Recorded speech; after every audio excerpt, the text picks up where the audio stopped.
universal brotherhood. There are various types of brotherhood.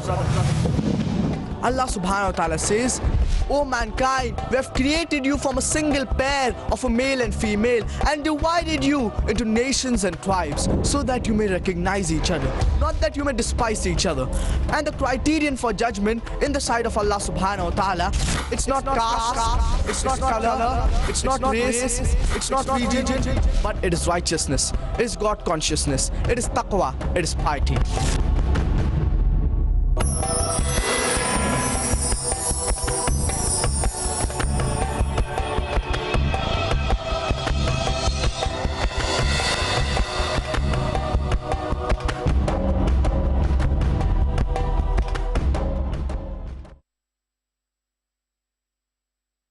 Alhamdulillah, wa salatu wa salam ala Rasulillah wa ala alihi wa sahbihi ajma'in, ma ba'd. A'udhu billahi minash shaitanir rajeem, bismillahir rahmanir rahim, wa man ahsanu qawlan mimman da'a ila Allah wa amila salihan wa qala innani minal muslimin. Bismillahir rahmanir rahim, rabbi shrah li sadri wa yassir li amri wa hlul 'uqdatam min lisani yafqahu qawli. Respected elders and my dear brothers and sisters, I welcome all of you with the Islamic greetings. Assalamu alaikum wa rahmatullahi wa barakatuh. May peace, mercy and blessings of Allah subhanahu wa ta'ala, of Almighty God, be on all of you. We begin this evening session with the recitation of the glorious Quran by Qari Tawfiq Ahmad. So may I invite on the stage Qari Tawfiq Ahmad for the Qiraat.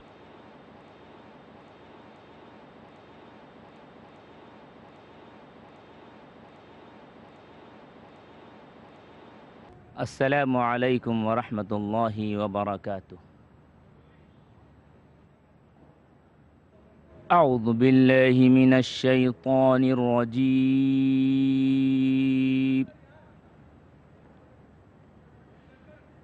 بسم الله الرحمن الرحيم.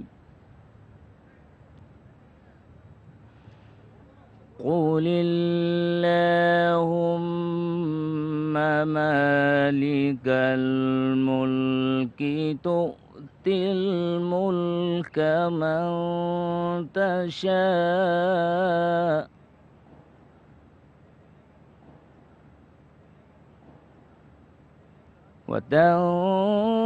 وتنزع الملك ممن تشاء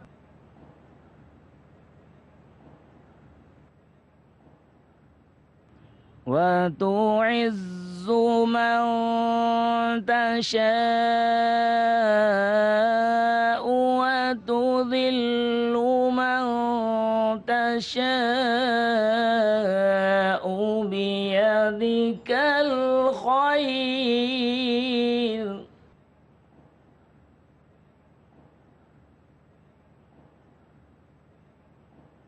إنك على كل شيء قدير.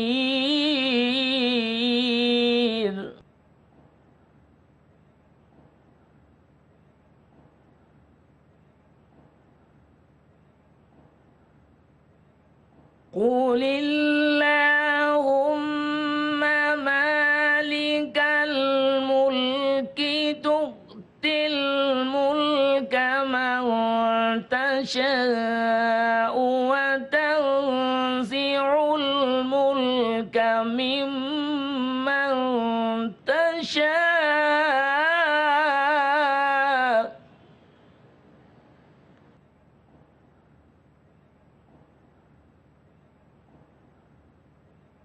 وتعز من تشاء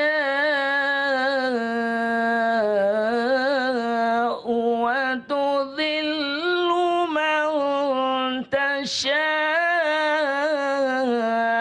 بيدك الخير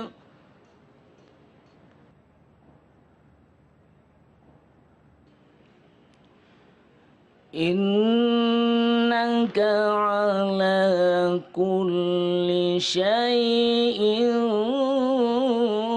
قدير.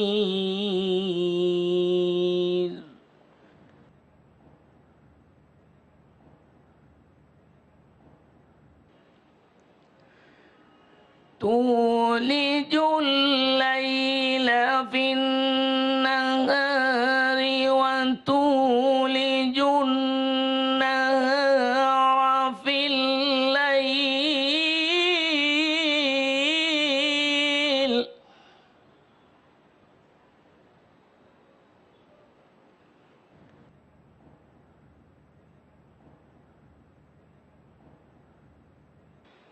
وتخرج الحي من الميت وتخرج الميت من الحي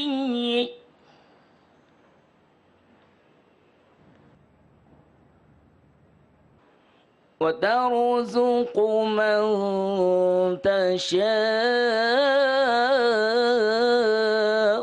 بغير حساب.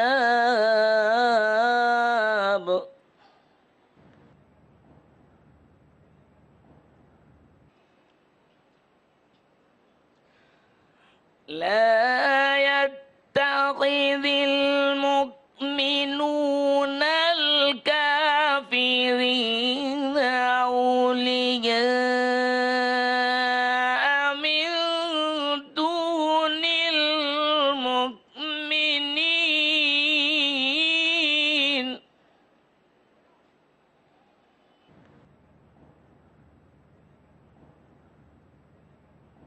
ومن يفعل ذلك فليس من الله في شيء.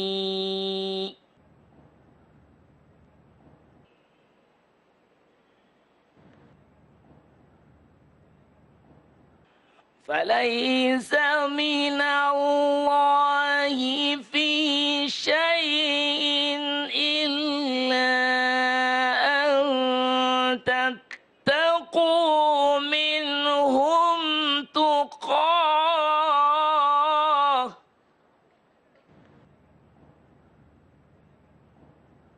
ويحذركم الله نفسه وإلى الله المصير. صدق الله العظيم.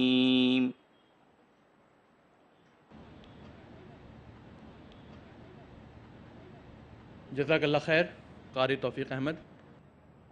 The verses that the Qari read were from Surah Al Imran, chapter number 3, verses 26 to 27. The translation: Say, O Allah, Lord of the power and rule, Thou givest power to whom Thou pleasest, and Thou strippest of power from whom Thou pleasest. Thou enduest with honor whom Thou pleasest, and Thou bringest low whom Thou pleasest. In Thy hand is all good. Verily, over all things Thou hast power. Thou causest the night to gain on the day, and Thou causest the day to gain on the night. Thou bringest the living out of the dead, and Thou bringest the dead out of the living. And Thou givest sustenance to whom Thou pleasest without measure. Let not the believers take for friends or helpers unbelievers rather than the believers. If any do that, in nothing will there be help from Allah except by way of precaution, that ye may guard yourselves from them. But Allah cautions you to remember Himself, for the final goal is to Allah. Our speaker for the session today is Brother Farik Naik. Before I invite him to the stage, I would like to give a brief introduction of today's speaker. Farik Naik, son of the world famous orator on Islam and comparative religion, Dr. Zakir Naik, is presently 15 years of age and studying in 10th standard. Home was his first school, where he received his first Islamic training and his parents his first teachers. Born on 10 July 1994, Farik has an excellent memory, alhamdulillah. He has good critical observation, analytical and debating skills. He is able to absorb Arabic, the language of the glorious Quran, easily and converse fluently. The complete memorization of the glorious Quran is one of his achievements which he accomplished along with regular academics at the tender age of 13. Since a very young age of 8, while on dawah trips with his father, Farik started giving short talks in English and Arabic, as well as recited the Quran in front of large audiences of thousands in Chennai, Pune, Dubai, Italy, Trinidad, and other cities of the world. He also had the privilege of addressing more than 50,000 people in Srinagar in 2003 at the age of 9, and a larger audience in Hyderabad in 2006